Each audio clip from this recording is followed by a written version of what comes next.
Gentlemen, let's get it underway. It's a quarterfinal. I-Beam from Newcastle versus Sunder Dice of Sydney. My name is Daniel Clinton. I'm joined by my co-anchor, Amy Chang. They've given us the microphones. They've let us in the commentary booth. They've given us the keys, so we're going to drive this bus all the way to an eventual conclusion. We'll figure out who's going to win here today. Yeah, absolutely. Good morning, everyone, and thank you, Daniel. Well, it's a bit of a change being from in front of the camera to behind in the box. But look, the weather's looking great. There's not even a slight breeze, so I'm really looking forward to seeing these two teams play each other for a spot in the semi-final. Yeah, let's check out the teams if we can, and it's going to be a great day, a calm day. So lots of long throws as we see I-Beam now on screen. They're going through their final instructions. A couple of names that we'll mention in the pre-game. We talked about Chris Hill, number 56, power thrower. These conditions well suited. He'll reach the end zone from anywhere on the field. Of note is also John Greenfield, one of the oldest still players in Division 1, in his 50s now. He's still going around. And on the other side, though, we have Luke Prosser, one of the young guns, one of the youngest players on this I-Beam team, one of the youngest ever capped for the Cinnamon and Emerald from Newcastle. We turn now to Sunder Dice. We'll talk a little bit about them. Made up of parts of their Worlds campaign. Some big names. Bill Foreman of Factory and Canberra has come north and is now plying his trade for Sunder Dice. Zach Chodos, a long-time player, come up through the ranks. And a young player of note, Wes Honey. Highly talented, extreme disc skills. We'll see him on the O-line. They're coached by Yueng Ing, and it should be a good game. Dice, I think, favoured strongly here to beat I-Beam, but they've got to score 15 times in order to make that a reality. We'll see what happens in this game. It makes me really happy to see both teams bringing through those really younger players, and especially for Newcastle I-Beam, who have such depth of age and experience on a team. I come from a club which has a lot of veteran players and a lot of younger players, and it just makes it feel like a fun family club and great for diversification of skill on the field. Well, as much as we'd like to play forever, we can't, as some of the Manly faithful camped on the hill over there. That's Natalie Otten, who will play later today as part of the Manly team in their quarterfinal. We'll see that on the stream. I-Beam are going to play in the black. They're going to run left to right. Sunder Dice, they're going to play in the lights. It looks like Rob Merck will take the pulling duties for this D-line.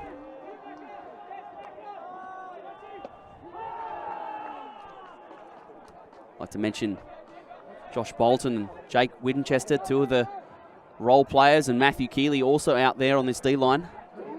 Young players that are being brought up and introduced and blooded in the I-Beam system.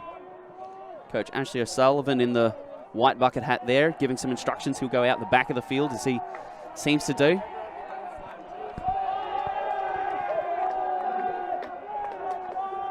So Merck, signal's ready, and the American will let it go. We're off for the quarterfinal. Chodos will gather, go to Norton. All the way out to Blakely. Blakely goes fast down to Honey. On the inside to Xavier Black. Black to Chodos. In the quintessential snood is Chodos, Blakely, Norton. Hayes gets picked on the defense. It looks like Norton will keep the disc. And Sunder are in the red zone to begin this game. Chodos gets a little bit of separation. Norton decides instead to go to Blakely. Oh, it's a high release over to Andrews. Norton. Sunder just looking for the option that they need and the want. Blakely has got a lot of space on Bolton, and that's a goal to Wes Honey. Dice opened the account with a very clean-looking offense. Sunder Dice not looking too rushed in the red zone. They're really looking like they're taking their time and enjoying some clinical passes and throws around that end zone to just find the perfect throw to put it in there. Really set up there by Blakely, who just found a lot of space on Bolton. Bolton was still on the open side of the field. Blakely, on the meantime, has gone all the way to the break side, and that opens up the score for Dice as Honey finds the continuation and the timing. So we'll see this I-beam O-line for the first time. Two of the young players for I-beam, Luke Prosser and Liam Doherty, have elbowed their way onto the O-line, which is no mean feat on the I-beam team. O-line is normally comprised of the highly skillful players, sometimes the more experienced players. Nobody likes playing defense. Let's tell it like it is. That's right. Always excited to be on an offensive point. Bill Foreman with a large looping outside in. Backhand, Greenfield goes into the middle to Tim Lavis. Bit of a soft zone by Sunder Dice, trying to slow down the I-beam offense. Greenfield back to Lavis. Lavis. Folks. Chris Folks. Dice transition. They go to match. Lavis out to Doherty. Doherty breaks back, beating the trap, getting it to Stoddard, out to Lavis. Lavis throws, thrower initiated. He likes it. Chris Folks with the goal. That's one for I-beam. You saw Sunder come out with a little bit of a poachy zone set, and usually a team will bring that out for the first few throws just to slow down whatever pool play the offensive team may have had. And it seemed to have worked, but Newcastle I-beam were determined to get that through. So because I love fun facts and interesting things, there's 5 Chris's and 1 Christian on the Newcastle I-beam. Is that so? They could nearly have a Chris line. I wonder if they have special nicknames for all of them. Yes. So Chris Folks is Folksy. Chris Lavis is the boy. They call him Chris Boy. Chris Stoddard is Lefty. Chris Scammell. I don't think Scammell has a nickname. And Christian Gator is Gator. And then Chris Hill is Chili. So, yes, they all have a name other than Chris. I think Chris came out on top of that. Got to keep his birth name. So Merck to pull again. Played for the San Diego War Dogs. Now lives in Australia and plays for the Newcastle I-beam. Norton had power position for a moment. Xavier Black has no mark at the moment. Winchester finds him. Black out into space to Andrews. Chodos runs a bit of a banana cut to get good space. Honey, who's down the field at the moment. He's got the disc. Chodos. Blake drives hard to the corner. Winchester covers well. Norton is just going to go up the line and score that one. Sunder Dice with their second. So far, it's all offense. It is all offense. We saw in the previous point a little bit of a slip in the middle of the field. Looks like the grass is still settling in from that day of rain that we had yesterday, but the weather is much better today, so we're expecting less slippage. So too easy at the moment for Dice. They're getting all that they want in terms of their offense. Newcastle I-beam defense will have to do something to slow them down a little bit. Get an opportunity to get a block. On the far side of the field, Ashley O'Sullivan, coach of the Newcastle I-beam, has brought in his D-line to have a bit of a chat. Now that the O-line has to get out there and do their job, we can see Jess Stoddard, the co-coach of Newcastle I-beam, actually giving instructions to the O-line.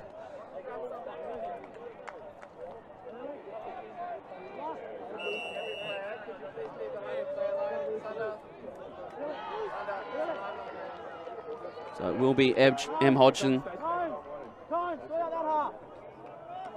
to pull.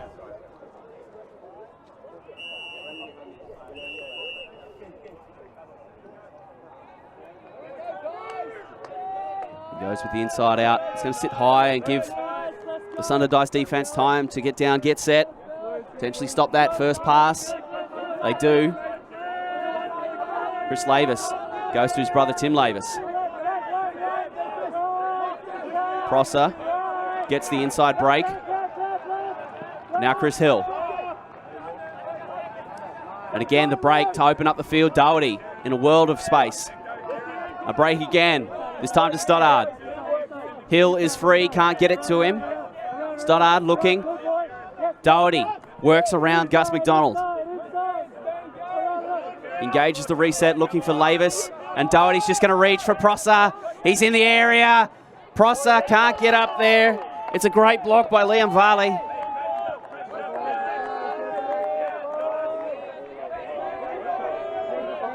Well, that is the first turn of the game, Amy. That's right. It's been 3 points in the first turnover. Both teams looking very comfortable with the disc. This will be exciting to see whether Sunder can capitalise on this turnover. So Gus McDonald to pick it up for Sunder Dice. He'll bring it back. Gives the disc a bit of a wipe. Ensure that grip is good. Doherty taps it in. And out of the horizontal go Dice. Lachlan White gets it up the field to Felix Watson. And Watson's going to make some sort of call.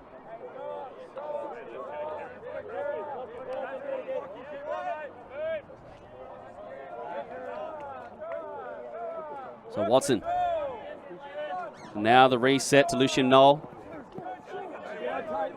Oh, that is a nothing throw by Lucian Knoll, who's going to give back the first turn of the game. Doherty benefits with a stat of his own. Stoddard looking for Lavis.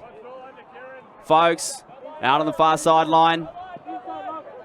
We'll try and get it to Tim Lavis. The trap is on. A high stall situation. Folks breaks the mark. Chris Hill flies.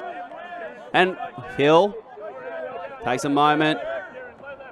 Lavis providing that reset option as the offensive handler. Chris Folks, a little bit of space now. Doherty wears the contact from Knoll. And Doherty to the corner. It's out in front. 2 turnovers for Liam Doherty now in this point. The misthrow from Lucian Knoll, an uncharacteristic misthrow. I wonder if he had a bit of trouble with the... Well, he looked at the glove, didn't he? Yeah, As he threw it, you would imagine it's come out too sharp and missed everything, but Liam Doherty's given it back to him. So no harm, no foul. McDonald. White is going to cold drop it in the red zone. Well, after 3 clean points, we've got a bit of a scrap now. Lavis instructs that he wants a vertical. Stoddard goes to the front of the stack, will be isolated. The pressure's on to hold this for Sunder. Lavis gets up the line. Doherty on the doorstep, middle of the field. You'd want him to throw it here if you're a fan of the I-beam. He's going to throw it. That's better by Liam Doherty. He finds Chris Folks for the goal. Well, when it rains, it pours, doesn't it? We did have 3 clean points and then a number of turnovers on this point, but I-beam have managed to secure a goal. A nervous moment. That is an offensive hold for I-beam. That's really important that they held that one there. It's a big deal to go down early if you give up a defensive break in this match. I think Simon Talbot's going to chip in with some results from around the grounds. Thanks, Daniel. So far, no big surprises yet. Ellipsis are up 2-1 on Mammoth. Sublime and Sunder Slice are 2-2, and Wildcats up 2-1 over Fishwick United. Thank you for that. Early results in this pool play match. That's all from the opens quarters, rather. It's not pool play anymore. We're in the elimination rounds. Win or go home. That's the equation. It's real simple. To advance, you need to beat your direct opponent from here. So Merck to pull again. Going to see another one of these role players that are being worked into the I-beam system. Nathan Pearsall. He's going to join the Dean line for this point. So Rob Merck signals ready, and with the baseball pitch, sends it down the field. Going to be Blakely to receive it on the full to Norton. Norton with a scuba. Chodos creating width. I-beam bring a zone. Norton. Dice having no troubles moving it side to side at the moment, and they're gaining some ground. Blakely goes back to Norton. Chodos. Oh, no, he's overcooked that. And Norton, you heard the exclamation as he tried to reach it. It was just too far. He needed a bit. He didn't. And so I-Beam go to work. And so it's Nick Jewell. Merck gets up the line. Andrews. Merck gets it. Somehow past the much longer Andrews. He reaches out. Jewell goes fast with Merck, trying to work this. The lefty isn't there.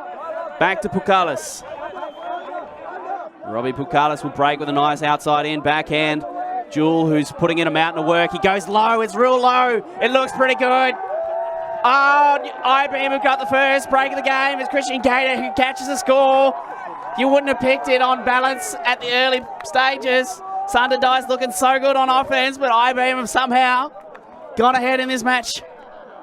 You'd be happy if you're I-Beam. You really want to make sure your opponent suffers if they make a mistake, and they've absolutely capitalized on that. It was Zach Chodos who gave the disc to them. Just too fast, and Norton out in front. And then Nick Jewell really took responsibility for that one. You see this throw, low and hard. Gets it all the way to Christian Gator.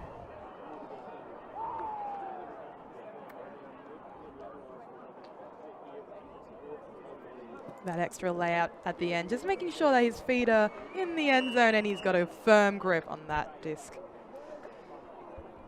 Well, it's still early in this game, but Sunder Dice, they're going to know that they've been nudged. They're going to have to start playing here. They don't want to get too far adrift in this game. I-Beam are the kind of team that could trade it out. If their offense clicks on all cylinders, it will be hard to get the disc from them. And so we'll see a change in pulling duties. Mike McKee to pull. McKee, who's really earned the pulling duties on this D-line. Sharing the load with Rob Merck, Blakely, Norton. Out of the horizontal. Go Dice. Blakely. Rory Connell off the front of the stack. Blakely decides not to give it to him. Norton, dominator movement back to Blakely. And now out to Andrews. The pick is called. Christian Gator getting hung up in the stack as Andrews made that move to the open side.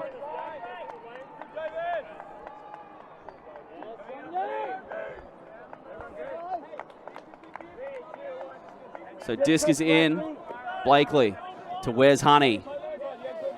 It looks like I-Beam are bringing their patent force middle. Honey throws a push pass and then gets a travel called on him. McKee and Honey will discuss this. It did look weird. And often a travel call is based on that didn't look right. And it's a reason why sometimes left-handed players get travels called on them. That's right. If it seemed unreasonable or if there was a change in direction as well, that's a valid reason for a travel call. Let's go, boys. Come on. It looks like it will just stay with Norton. So Will Norton is going to go to Blakely. Merck having a half sniff at that. Chodos with a face ball. Honey gets some good meters for Dice. Now Rory Connell, who's gotten free of Stoddard. Andrews in space. Dice.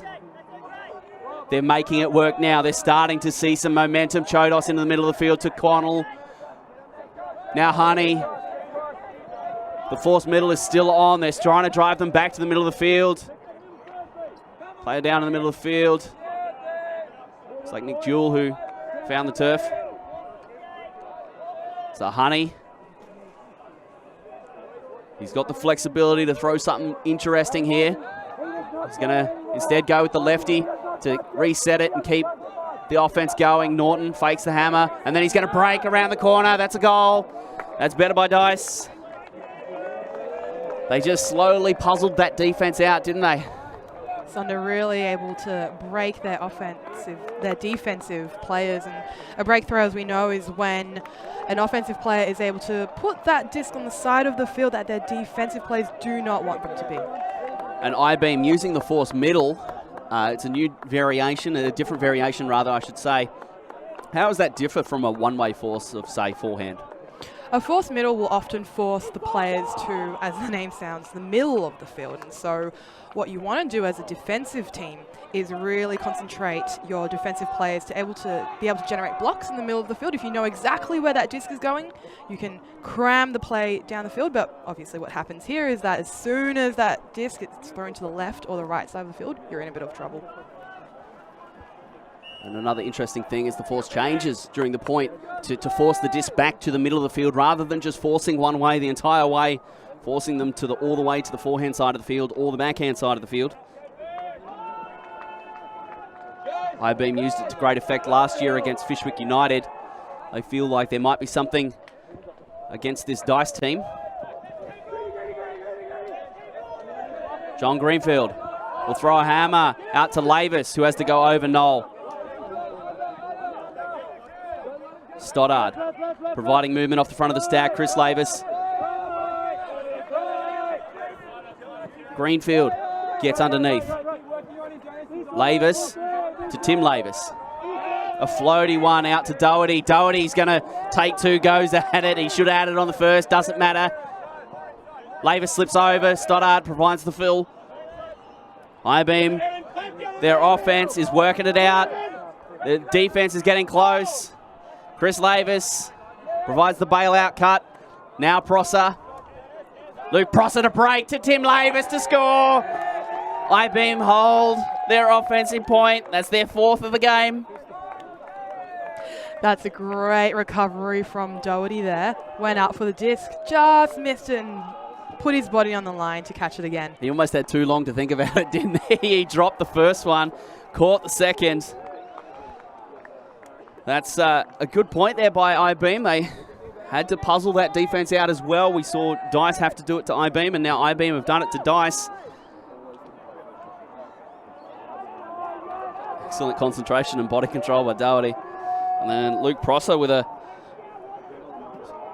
saucy breakthrow. That's right. And there's nothing more that I love more than a hammer. And there's on top of that, with Greenfield deciding to hammer it very close to when they caught the pull. I mean, that's just exciting. And you've got to shake it up a bit when you're playing a team like Sunder. Well, I spoke with Ryan Davey, captain of the Newcastle I-beam, before the game. And he said, we've got to make it weird. At the moment, it's not weird so much as just some really clean offense at the moment by both teams. It's really only been that one turn that I-beam managed to punch in. That is the difference at the moment. And speaking of Ryan Davey, we actually haven't seen him on the field yet this game. So we'll keep an eye on that. Norton. Blakely steals some meters away from the Newcastle I-beam zone. Norton will catch the scuba. Chodos trying to find a way around the Newcastle I-beam zone. Norton. Blakely. It's very calm, so these players with such high skill cap, they can make these kinds of throws all day long, including a crossfield scuba. Xavier Black. Blakely. Chodos. Just trying to find a way around at the moment. There's nothing down the field that'll really create something. Perhaps that hammer will open it up. Black. Blakely. Andrews is lurking on the far side of the field in a bit of space.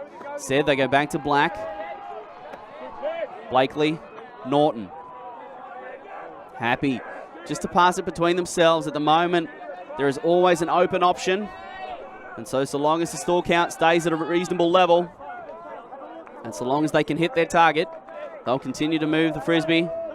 But you can tell that Gator having a look at that, and it's opened it up. Oh, Christian Gator had a moment there where he half went, it opened the hole, and that's what Sunder Dice were actually waiting for all the score.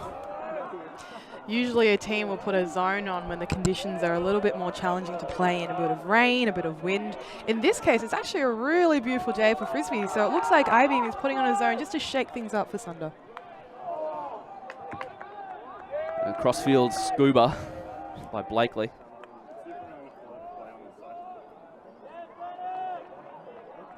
And then the throw to score to Connell. 23 minutes gone. We're still Still so close. I-beam technically up the break at the moment.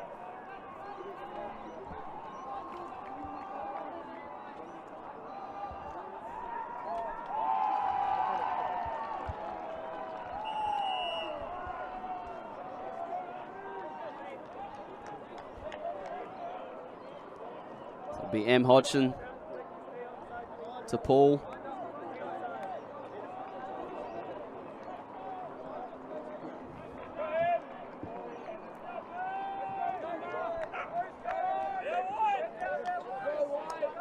And inside out, that Greenfield will receive it head high.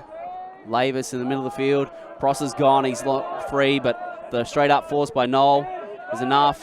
Greenfield gets free up the line. Stoddard gets engaged and now gets the frisbee. Sporting what it could only be described as a deliciously seedy mustache, folks. Fakes the big. Looks for Stoddard. Stoddard. Oh, it's going to be Prosser across the field. Luke Prosser is going to catch it. Looks like Gus McDonald's on the ground and calling a stall out.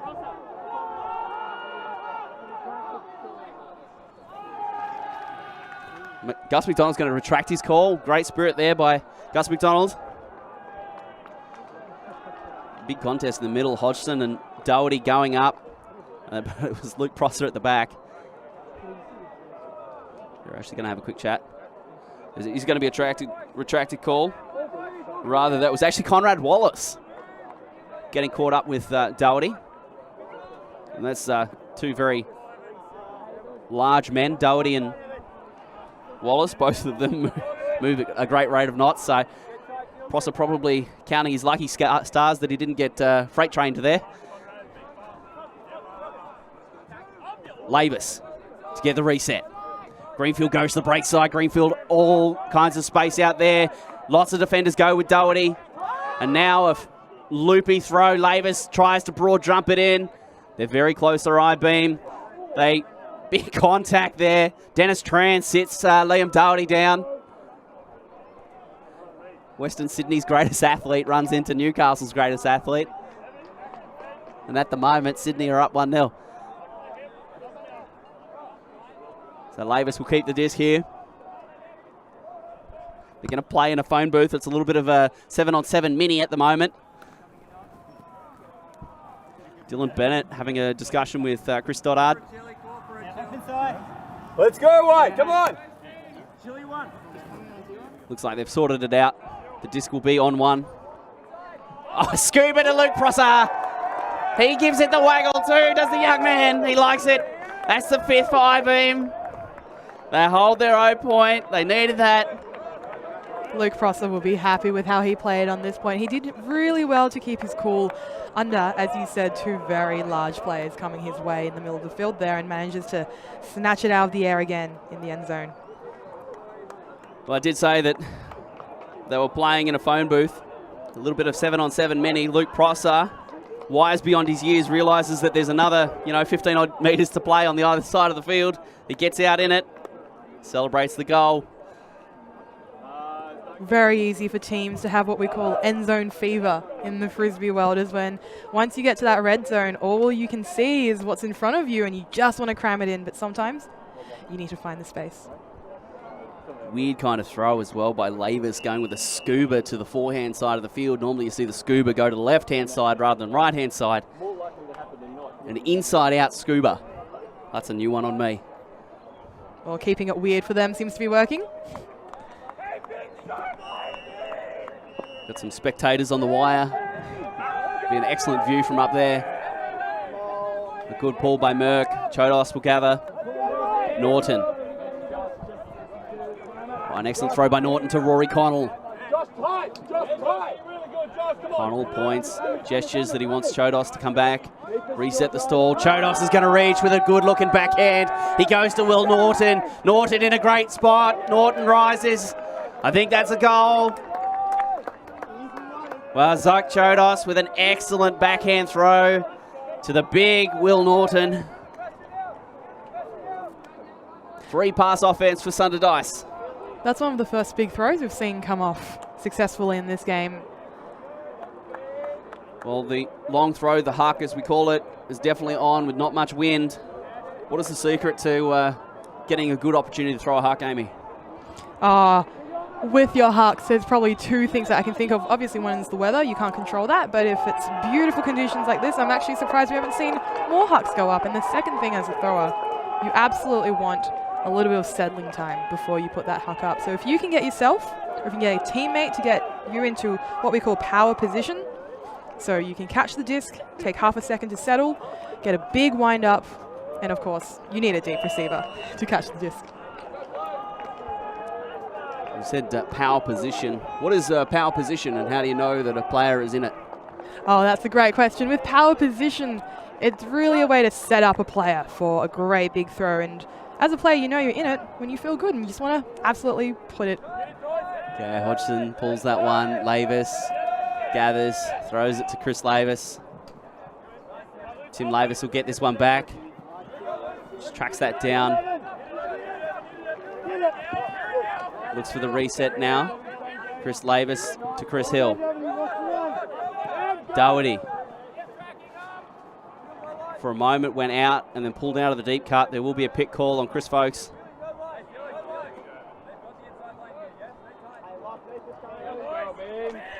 So the I-beam offense set up very deep of the field at the moment. They're some 20 metres away. Hill resets to Chris Lavis. Stoddard. And Stoddard for a moment went to go with the big flick. Decides not to. Hodgson getting around on that. Tim Lavis provides the reset. There's another pick in the stack. Looked like Sviatek getting caught up there, trying to track down Chris Folks. The disc will be on zero. It stays with Tim Lavis. Noel taps it in. Lavis comes all the way out to Folks with an excellent opener. Folks looking down the field. Oh, the high. It seemed like a fast count. That seemed very, very quick. I don't know what the time was on it, but it seemed like that stall went from 0 to 10 in 4.5 seconds.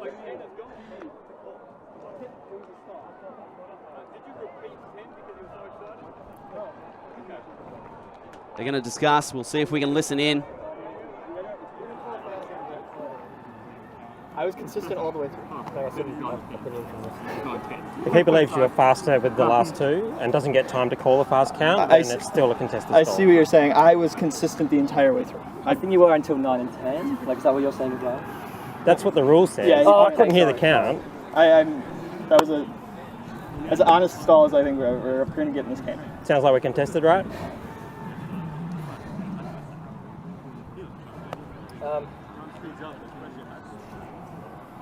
What do you think? You thought it was out of your hand, and then it just feels like you're kind of fishing for a reason. I think I'm happy to have it as a stall out. It's a stall. So there's a check here. It will be a stall out. We did get the count on it. It was 7 seconds. That's actually fairly consistent for Ultimate. You know, the stalls are never 10 seconds. They're normally about 7 seconds. So it wasn't super fast by Swiatek. He gets the stall out, Chris Folks. Oh, Lucian Noel has given it back just as I'm trying to justify it. The disc never lies. It's a turnover.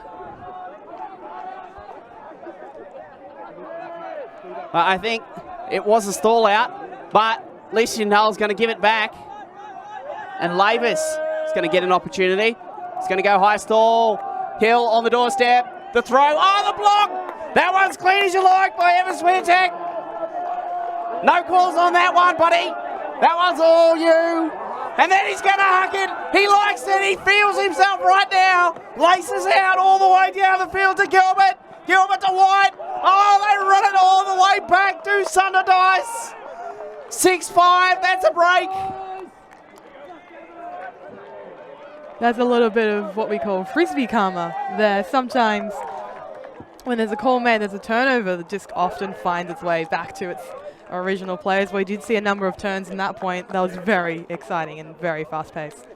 Evan Swiatek, I mean, I'm gonna side with him on the stall out, but pure class. Son, go get that. Put that on your Facebook profile, buddy. That is an excellent layout block. You won't see better than that. Oh, that is delicious. He did very well to maintain no contact, and as we know, Frisbee is a no contact sport. Oh, and then the huck, the confidence. Even though the adrenaline's going, the blood's pumping, he sends it all the way with an excellent weighted backhand to Kieran Gilbert. Gilbert goes, and that's Lachlan White. Wow. An explosion of action. Sees Sunder Dice go back on serve. 6-5. Hodgson pulls. Greenfield to receive. Tim Lavis. He breaks with a high release backhand to Chris Stoddard. Hill is a little bit free off the back of the stack. He's too deep though. Stoddard resets to Greenfield. Thrower initiated to Tim Lavis. Lavis is now going to go with the backhand. Dylan Ballett in the area. Bennett and Doherty tangled. Doherty has completely misread it. Getting sucked under the disc. And now a huge opportunity for Sunder Dice to get their own break of the game.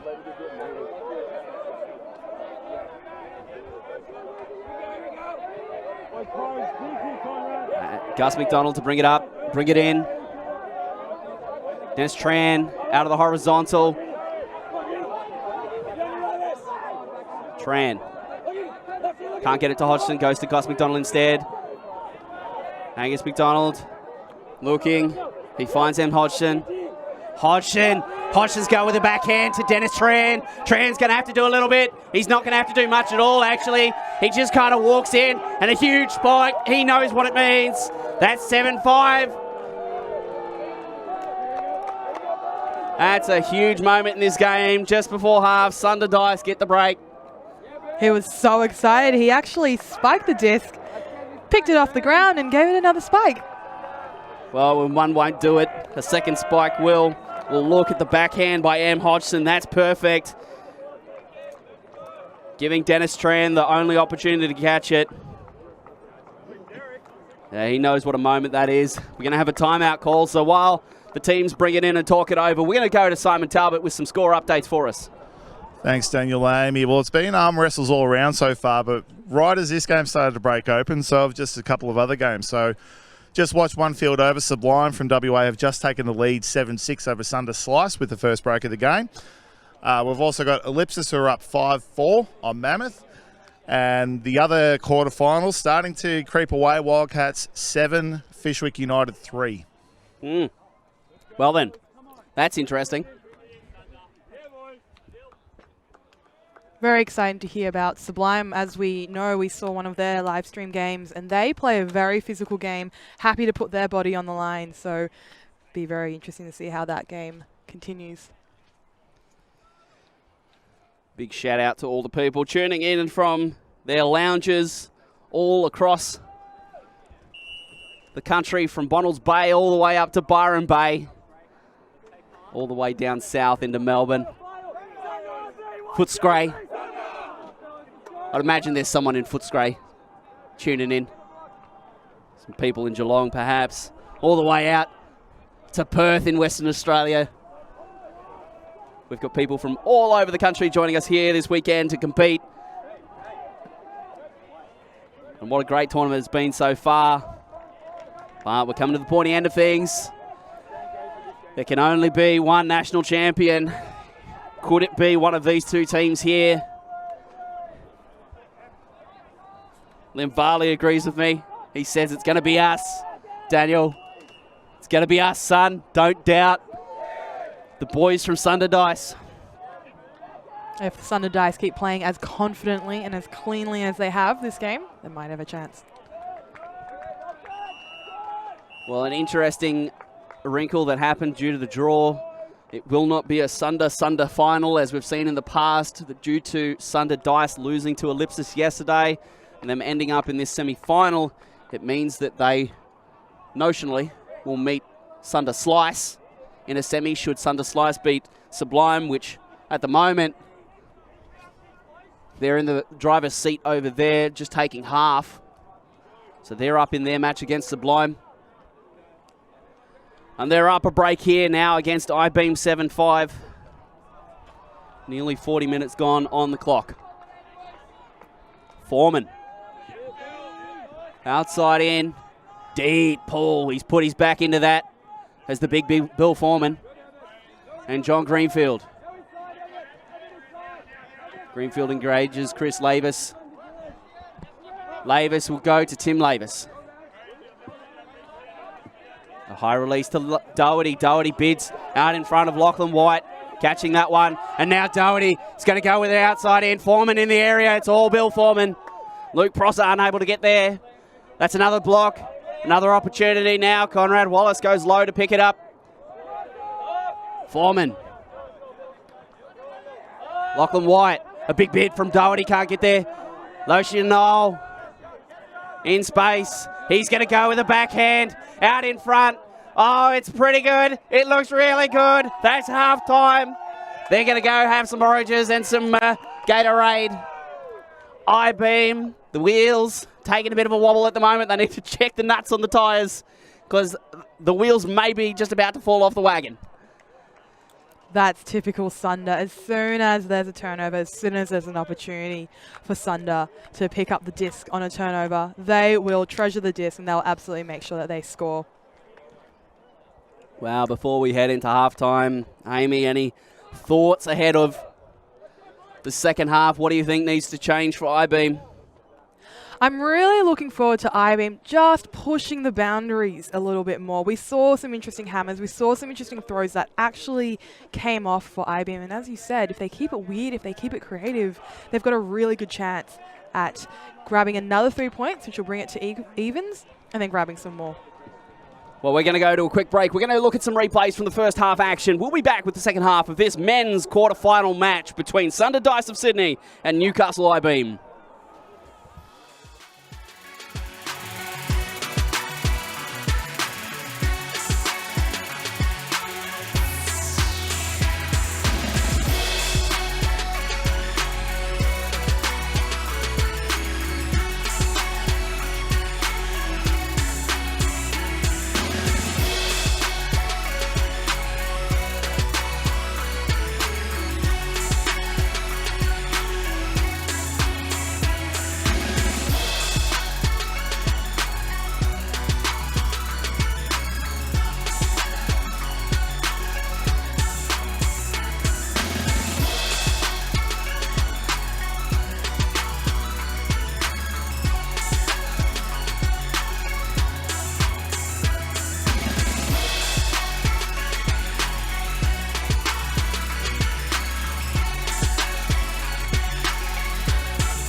Welcome back, ladies and gentlemen, to the second half of this Opens quarterfinal. My name is Daniel Clanton, and I'm joined by Amy Chang to guide you through the second half of this match. Sunder Dice in front at the moment, 8-5. They've gone out, they've snuck out to the lead with a couple of breaks late in the first half. Amy, what do you think Sunder Dice need to do different in the second half? Do they need to change anything, you think? I think if they keep playing the game that they're known for across Sydney and across Australia, if they keep playing that clinical, clean offense, and then on defense just pushing and pressuring and relying on their experience as well, I think that's going to bring them great success. The team's breaking the huddle. We've seen a number of times where there's been a I-beam Sunder matchup running deep. The Sunder players able to use their experience just to shake off their offensive player by misreading the disc or using their body just to put themselves in a better position. Well, there's a dark cloud hanging over the fields. Wonder if we're going to see some rain and maybe a change of conditions. It's been fine all morning. But I've learned my lesson from the other day when I tried to do a weatherman segment, and then the weather immediately changed and was blue skies. So I won't make any bold predictions when it comes to the weather. Perhaps you have a 24-hour forecast in advance, Daniel. Well, I think I'd still get it wrong somehow. We've got some results from the other quarterfinals in the Opens division. Ellipsis take half against Mammoth, 8-6. Sublime take half against Sunder Slice, 8-7. Is that right? That's right. Sublime take half against Sunder Slice, 8-7. I'll say that again.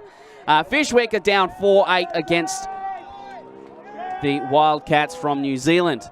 We're going to keep an eye on that Sublime Slice game. That is not going the way the pundits would have predicted. Lavis, however, will play some offense. Hill. Back to Lavis. Stoddard. Meters for I-beam. Big meters. And he's going to go with a fat side throw to Liam Doherty to start the second half for I-beam. That's a goal. Well, I-beam get on the board. Some simple play for them. They're sixth. And that's better. I've got a fun fact about Sunder Dice here. Number 5, Evan Swiatek. An American import, hailing all the way from Milwaukee. Well, welcome to Australia, Swiatek. You've got yourself a pretty outrageous layout block to take home with you.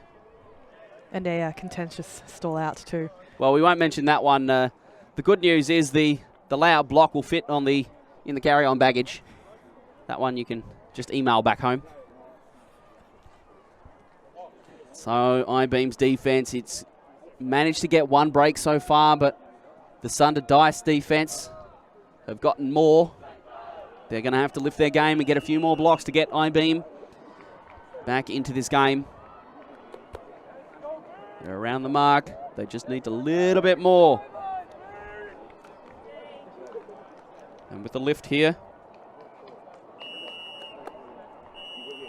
they're not too far away. Rob Merck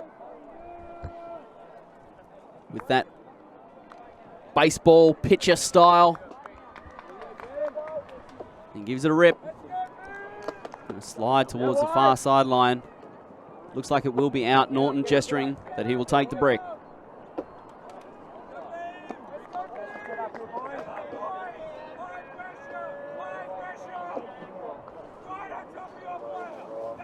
Norton's sporting that left knee brace after that horror knee injury many years ago now. Still wears that brace just to protect it a little bit. Norton.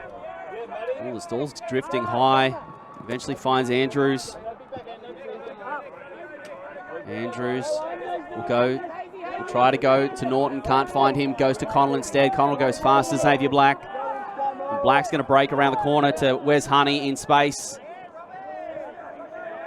Honey to Andrews. Black. Dice going fast. Black finds Chodos a long way down the field. He's got a lot of space. Does Chodos. He's right on the edge. He's going to reset. No, he's just going to throw past the open Xavier Black looking for Rory Connell. It's a turnover. Chodos just too much. You see, Connell wasn't expecting it. He looked back to Zach Chodos as if to say, was that for me? And so the I-beam defense gets a turn, their first opportunity in the second half. Gator tries to get free, catches it. Campbell can't get there. Gators throw a wayward one. Connell's going to pick it up. Goes to Peter Blakely. Blakely, Andrews in a lot of space. Well, there was only one man that could ever get to that, and that was the goal scorer. And here is the rain. So, the conditions are about to change. There was a slight drizzle in the middle of that point. It's become a little heavier now, really coming down. This will be interesting conditions. I-beam known for being a wet weather team. Their experience and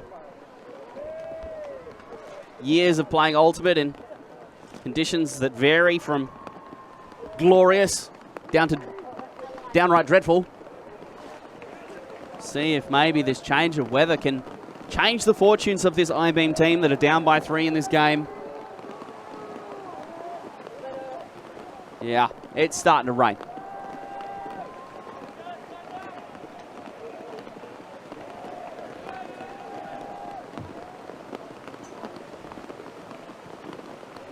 So Hodgson to pull. Hodgson goes with the inside out. It's pretty flat. So I-beam are going to have a pass or two to get moving. Tim Lavis. I-beam go out of the horizontal. Lavis tries to get free. Now it goes to Hill. Tim Lavis. Stoddard catches. Doherty can't gather that. It was a low one. So that's another turnover. Sunder Dice. Another opportunity. Hodgson. Hodgson goes with a flick. Well, he's thrown that. He intended it for Conrad Wallace. And Wallace was nowhere near it. Looking at the glove as if to say that the water affected that one.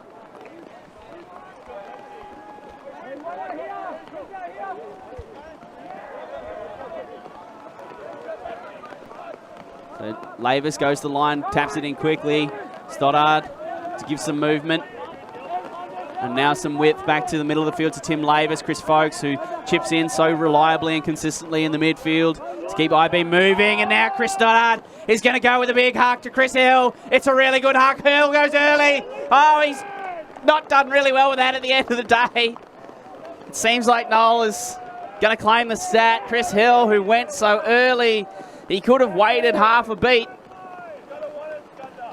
Elects to climb up into the reigning New Nelson base sky.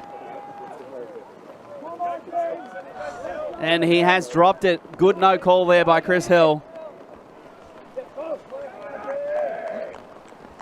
Chris Stoddard has put up on balance what is a really good throw, and Chris Hill just hasn't come down with it.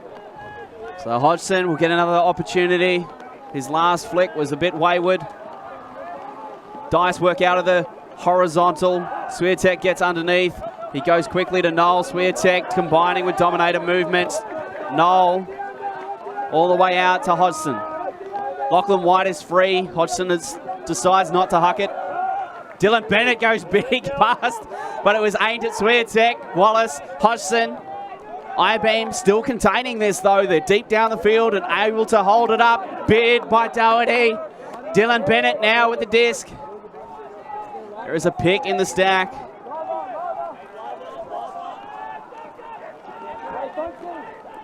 Bennett taps it in.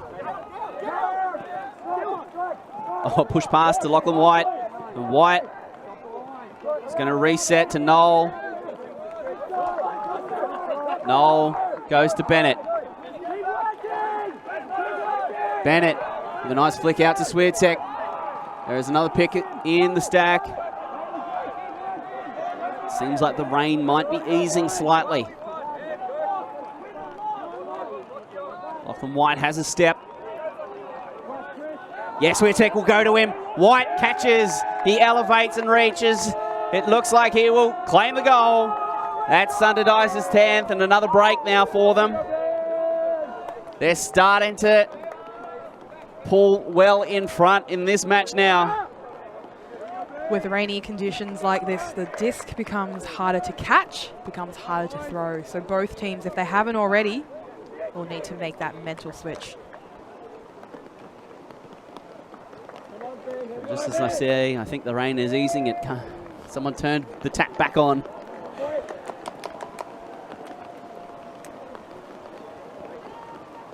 So the leading inside-out backhand, the dad backhand by Evan Witek.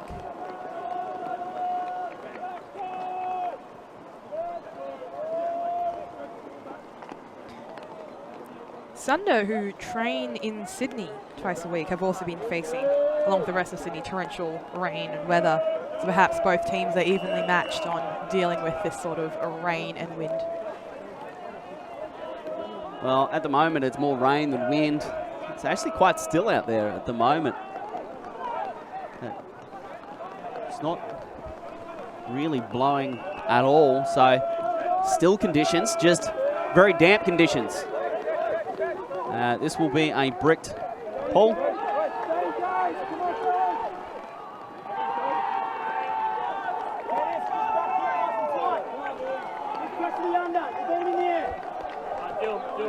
Greenfield, sporting the backwards hat, is going to be the one to bring it in.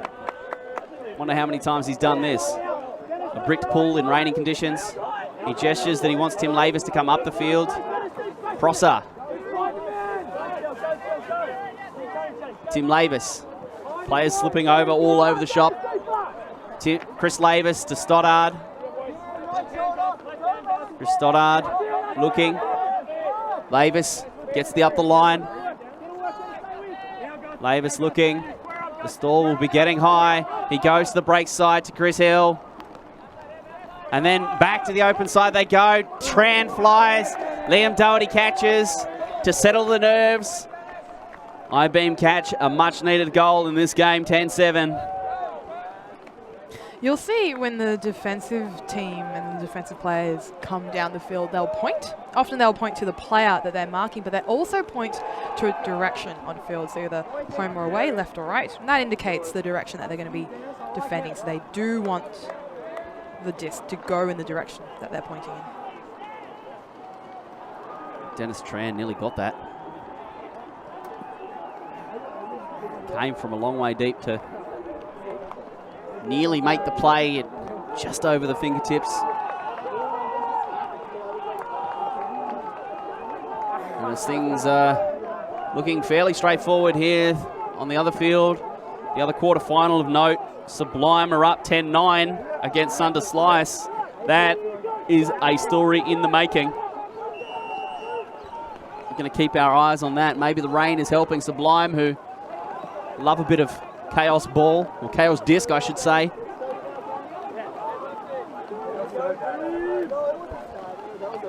So Rob Merck to Paul. As we close in on an hour played in this Opens quarterfinal.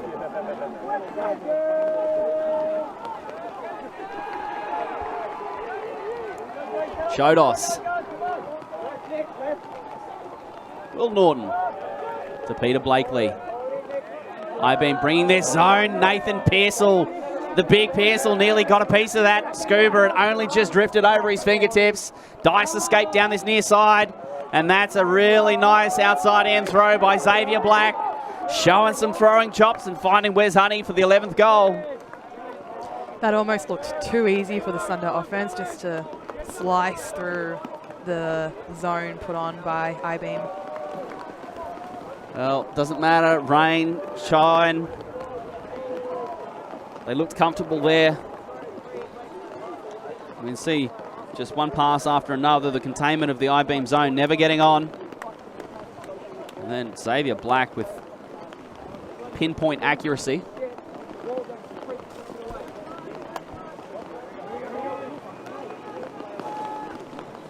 Simon Talbot, what have you found out for us? Well, yeah, just looking at the Field 6 quarterfinal, Sublime and Sunder Slice is back to 10 all, but still very much an arm wrestle, still in the balance, that one. From the other two quarterfinals, Ellipsis men are up 9-7 over Mammoth, and Fishwick United has started to rally. A couple of goals in a row. It's now 7 to Fishwick, 9 to Wildcats. Well, everyone who is not a fan of Sunder Slice will be rubbing their hands and cheering Sublime on. They would love to see Sublime go to the mat and have just a downright dirty, drag them out, brawl with Sunder Slice. But we'll return to the match in front of us. Tim Lavis finds Chris Hill. Chris Hill pops out a floaty one that gives Luke Prossett plenty of time to run out onto the break side. Greenfield will go for Tim Lavis. He gets the around break. And now Lavis going back to Chris Stoddard. Stoddard, who's opened up the field somehow. Doherty on the break side. Chris Hill on the break side. That's a goal. The Sunder Dice defense just going missing for a moment there, as I-Beam found the break side of the field and one after another down that weak side. It was almost the exact thing that happened in the previous point. Sunder were able to break the zone easily and went down one side of the field. In this case, I-Beam found the break side easily again and again and went down the other side of the field for a goal.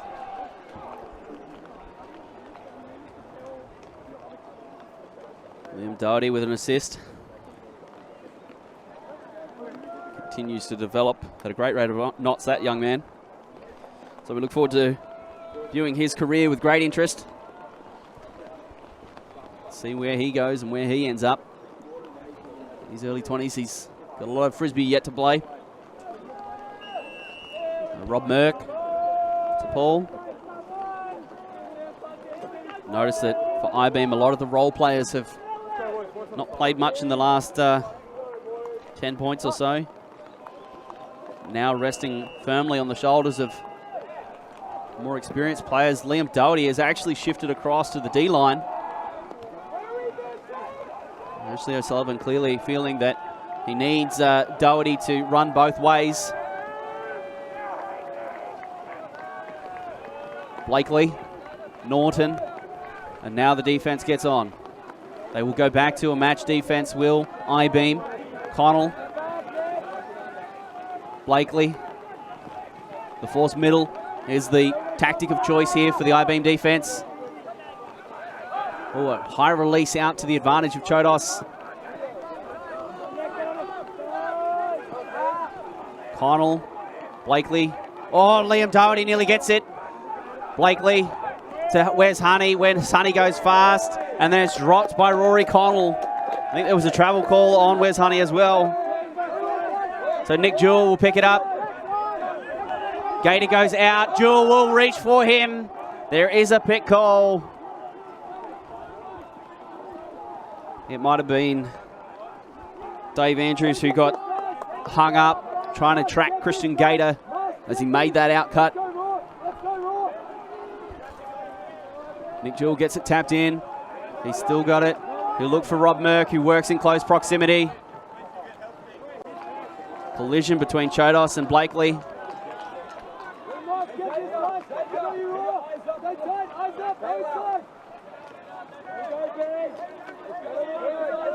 So this is going to be a high stall. Jewell finds the break side to Tim Hayes. Hayes to Jewell. And Jewell goes with an outside in towards Tim Hayes. He likes it, does Nick Jewell? Well, that's an interesting moment.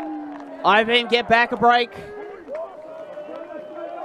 That's a break, exactly as you said, Daniel, for I-Beam. It's good to see them come out in a match defensive set, and that seemed to really put the pressure on the Sunder players. And not only did that stem their speed, but it did force a turnover, and I think it's actually working a lot more than their zone, which I don't think is finding too much success for I-Beam.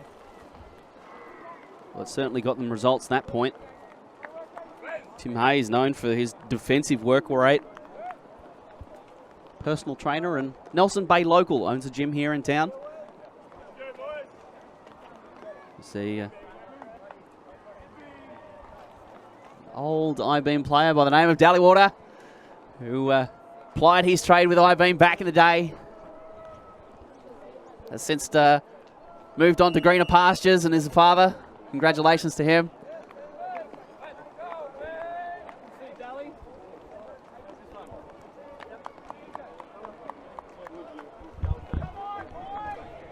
And it's an interesting way how Ultimate has changed over the days. You know, it used to be girlfriends, and then it used to be the girlfriend and the dog, and now it's babies and the whole family. And the reverse, of course, for the women's players, their boyfriends and the dogs, and then the babies as well. As Norton, Zach Chodas, he has snuck down the field and creeped his way into the end zone for an easy score for Sunder Dice. Another easy score for Sunder. Yeah, well, we are looking forward to the next generation of Frisbee players and get more babies and preschoolers and kindergarten. Yeah, the second generation is coming. The second generation of Australian Ultimate players. And won't that be a great thing when that happens? Oh, Daniel, we might be out of a job soon. Hopefully I've got a few more years left in me. What an interesting game this is. Sunder Dice out in front. They put on a bit of a burst there before halftime. Took the lead. I-beam have closed one break, but they need to close more yet. Sunder Dice still in control of this match.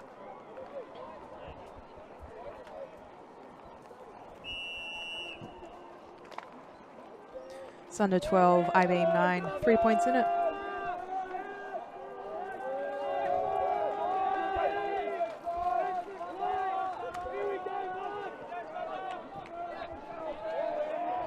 The rain is easing now. It's just a slight drizzle.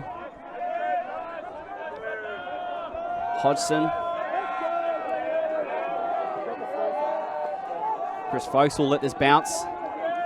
Tim Lavis. Out of the horizontal. Go I-beam. Stoddard with a bit of space. He decides not to go long. Chris Hill was providing the deep cut. Stoddard to Prosser, who it was too much for him to handle. It slides through his hands. Des Tran wants to go fast. He finds Gus McDonald. Swiatek. Evan Swiatek with the disc. He breaks with a pro backhand. Hodgson on the far side of the field. Back in the middle to Gus McDonald. Lucian Noel, who's had a great game. Noel, as I talk him up, he throws it away. A miscue towards Conrad Wallace that doesn't connect.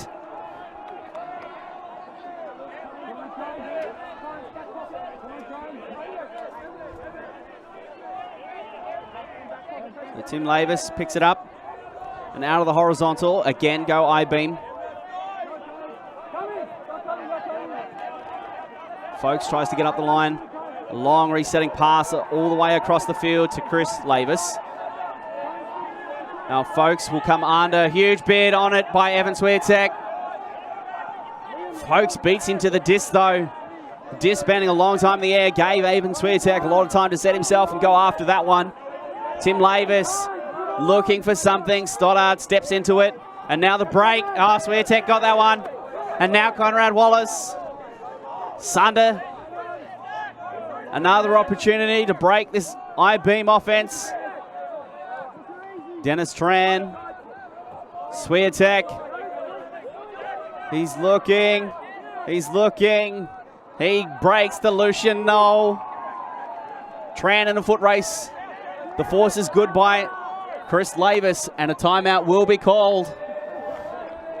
What are your thoughts, Daniel, on the timeout just outside the end zone? Look, I don't like it, but what do I know? I'm not playing. I'm just the pundit with a microphone at the moment. Oh, what a moment. Sunder need to convert this. It would stretch their lead and just put and keep I-beam at arm's length. The teams are going to bring it in and talk it over. Simon Talbot, I think, has some score updates for us. Thank you, team. Well, Fishwick United are still hanging on. It's 8-11 over there with Fishwick United on offence. That's against Wildcats out of Wellington, New Zealand. The heavy rains prevent us from getting an update from Elizabeth Mammoth, but we'll try and get that to you shortly. But the one everyone's talking about right now, Sublime 12, Slice 11. Sublime with the offensive advantage, so it's with heats on Sunder Slice right now. I mean, is a subset, I don't know, a Sublime upset, a Lime set? We'll workshop it. Is it in the making? Is it in the cards? That is, that's going to be brewing. Teams are going to break their huddles. I-beam slow. O'Sullivan still giving instructions here.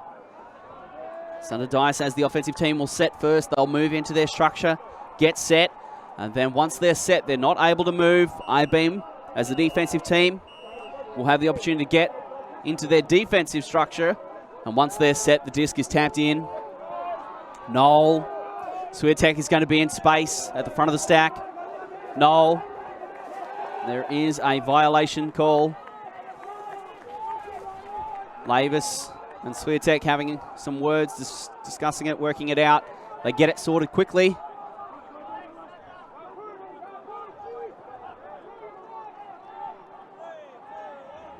Noel looking for Swiatek. He instead resets to Gus McDonald. Noel, Dominator. Goes again with the Dominator. Oh, that's a high one. Noel climbs up there, gets it anyway. Wallace goes to the break side. Swiatek in front of a bidding Tim Lavis. In the corner, they go. Sunder score that one. They keep I-beam at arm's length. 13-9. Time is starting to run out. So it was Lucien Noel who scored that, and he doesn't seem to know what to do with his gloves. He had them on, took them off halfway through the match, and he's got them on again. So let's hope this is the right decision for him. Well, it's been a little bit of a mixed bag for Lucien Noel. He played well. He's had some throwaways and turnovers, though. He's back on the scorer's sheet this time with a goal himself.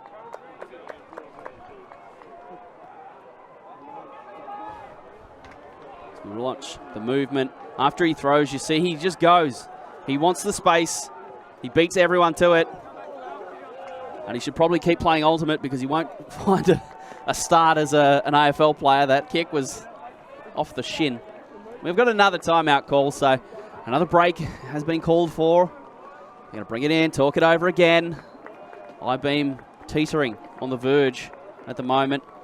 Dice, the definite favourites in this match. And they'll be looking to close it out from here. They only need 2 more, and they will find themselves in yet another semi, as they seem to do every year.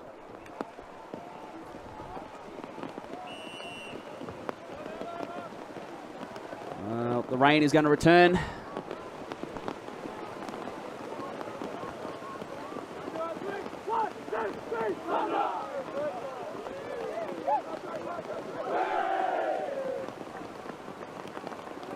If there is one saving grace, though, Amy Chang, it's that it's not windy. No, that's right. It's a thrower's delight in these conditions. The water makes things interesting. At the moment, Ellipsis are up 10-8 against Mammoth in the final quarterfinal for the Open Division. That one's so far going to seed. But still plenty of time to play. Some 27 minutes left in this time slot. Time yet still to save the game, advance in the tournament. It's single elimination from now. Win or go home.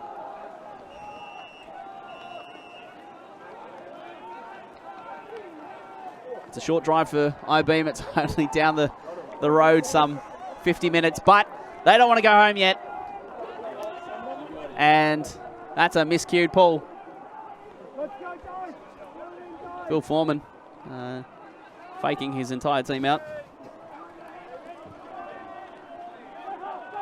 My coach always said, make your fakes believable. Everyone believed it. Foreman's pull is low, it bounces. Tim Lavis in the middle of the field. Chris Lavis. Chris Hill. Chris Stoddard is free in the deep space. Hill decides not to go to him. Chris Lavis. Liam Doherty. Tim Lavis. Oh, a flashing attempt there on the block by Kieran Gilbert. He nearly got it. Stoddard finds Chris Hill. And Hill looking. Decides to go with the reset. Lavis trying to get free of Gilbert. Does find a small amount of separation. There is going to be a pick call.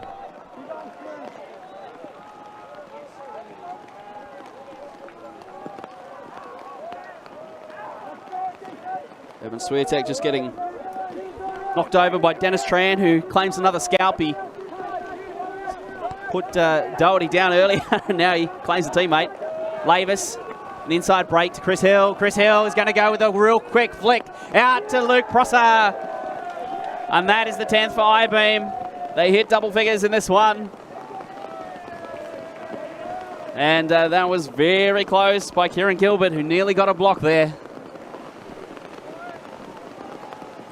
Daniel, on that I-Beam line, how close were we to having a full Chris line? We were very close. I wasn't counting. I was more focused on what was happening out there. I think the really big news is that Ryan Davey has taken no part in this game.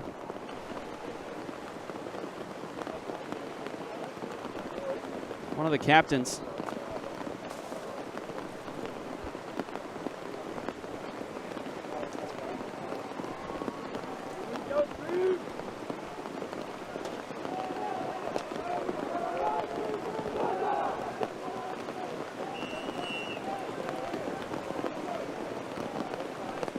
The rain's definitely coming down a lot heavier than it was. I think this is the heaviest it's been all day. Well, if they weren't soaked before, they are now. And Merck winds up and delivers the pitch. It's a fast ball down the middle of the mound. And there is going to be a offside call.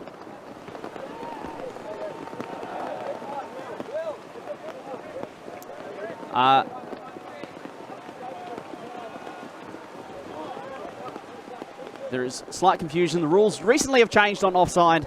It used to be a repull, but now teams, upon calling the offside, can bring it to the brick mark. So it gives them 15-20 metre advantage closer to their scoring end zone. It looks like a little bit of a discussion on field. I think the confusion is around Blakely having made the first throw already. The offside call has to be before that first throw is made.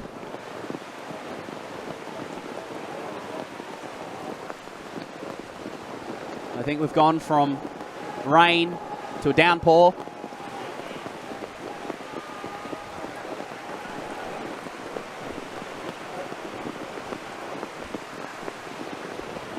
Players are just figuring out. It will stay with Norton.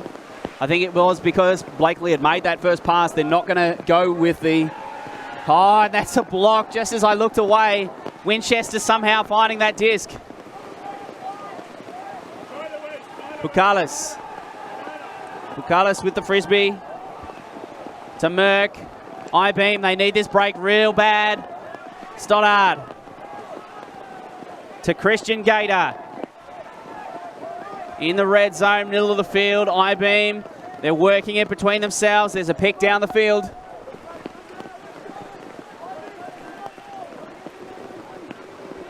Gator will keep this disc.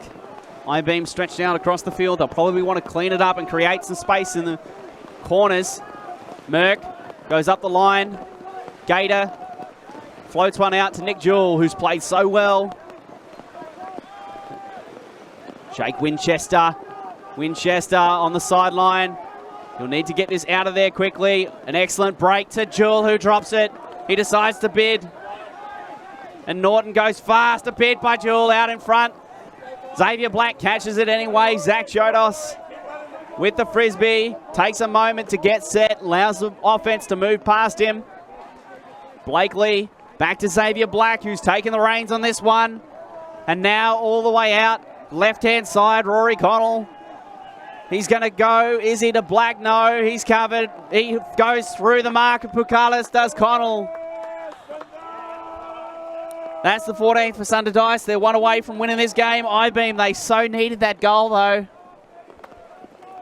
I'd be a little filthy if I was I-beam right now. Looks like the rain had just eased up as soon as there was a turnover and Sunder had a little bit of an easier ride to that score.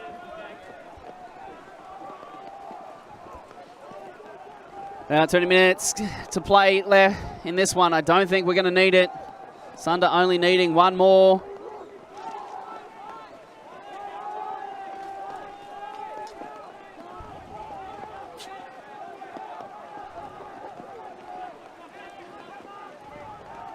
Shodos for the goal.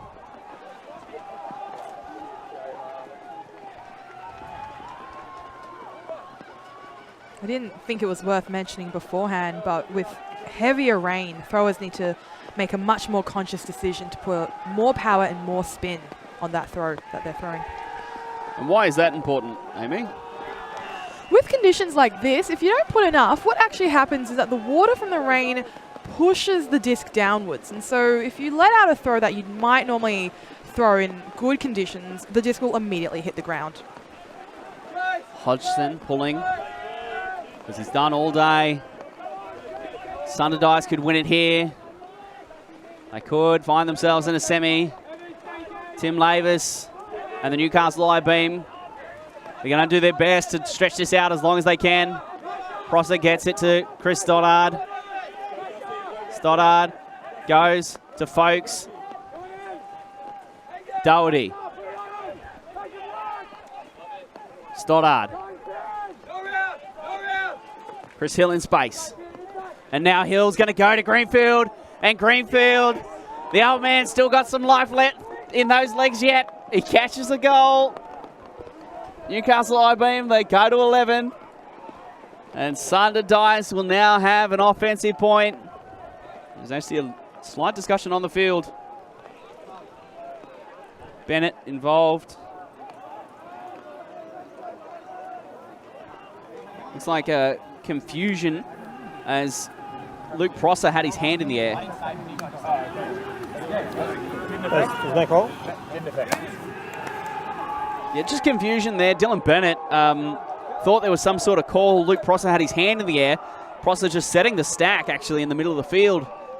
And Bennett thinking that there might have been some sort of call. It didn't affect the play as Greenfield gets in the end zone. I think we have a score update from Simon Talbot. Well, ultimate can be a heartbreaking sport sometimes. Games can turn in an instant. Sunder Slice, 15. Winners over Sublime, 12. It was a couple of end zone turnovers for the WA boys that cost them in the end. Slice just had the resilience to hold out. The clash of the capitals is still going. Fishwick United, 10.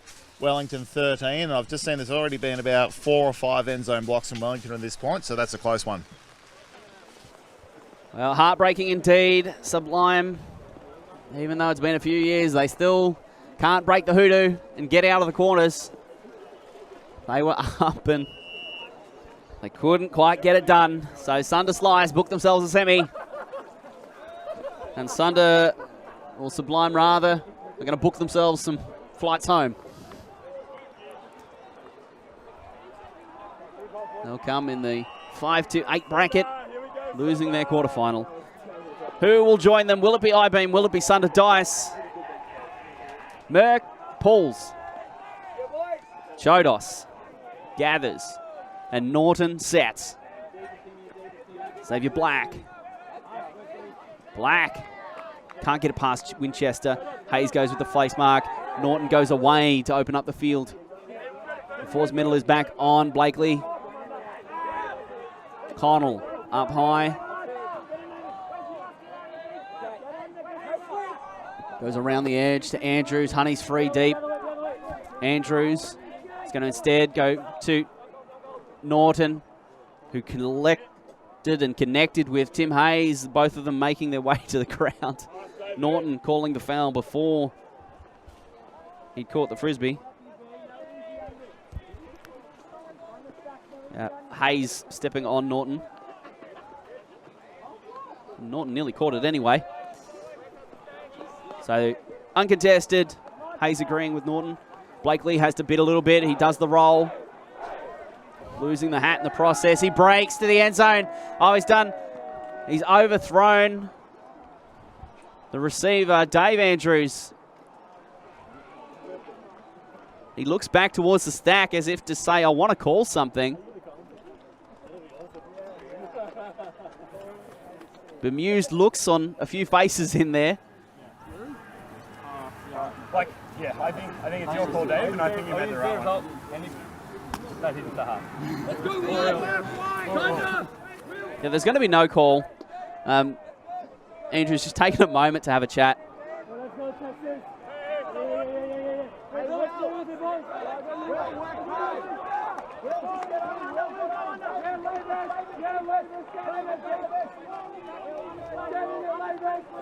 Nick Jewell to bring it up to I-beam. They can't give this up, but it is going to be a huge block by Dave Andrews. Whether or not it's a foul doesn't matter at this stage, and this could be it. Is Sunder Dice going to another semi-final? Chodos gets the disc, and then he breaks. They're going to a semi. Sunder Dice do it. 15-11 the final score. They beat the Newcastle I-beam. The boys from Sydney are going back to do it again, potentially. That's right. We've got Sunder looking comfortable from the beginning, a little nervy along with I-beam through the middle of the game, but they've really managed just to say, hey, let's take it home. Let's get this over and done with. Well, we'll be back with the women's quarters very soon. Don't go anywhere. Stay tuned in to KO Freebies, the Ultimate Frisbee here from Nelson Bay, the Australian Ultimate Championships for 2022. Amy, any closing thoughts before we wrap it up here? Oh, we almost had an upset win, didn't we? I managed to sneak their way into this quarterfinal. We had Sublime, who were playing very well on the other field against Slice, and we almost had a morning of upsets. But the reigning champions have shown that exactly why they are the champions and why they've dominated the Ultimate Frisbee scene for so long. So Sunder Dice will play Sunder Slice in a semi-final. That's booked in. A training match, poorly disguised as a semi-final for the Nationals. That'll get played out. Ellipsis are up against Mammoth 13-10. That one's still in the balance. Ellipsis looking good. The Wildcats are up 13-10 against Fishwick. That could be close. We'll see what happens. We'll bring you that later. Ladies and gentlemen, thank you very much for joining me. My name's been Daniel Clinton. I've been joined by Amy Chang, and we'll see you shortly.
realized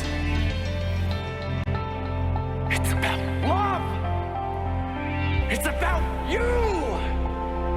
It's about your passion to do what you want to do in the moment, in the now. This is not time. This is eternal. I want to see the world where the global heart is awakened. That is what team I'm on. It's not too late because it's all about how you think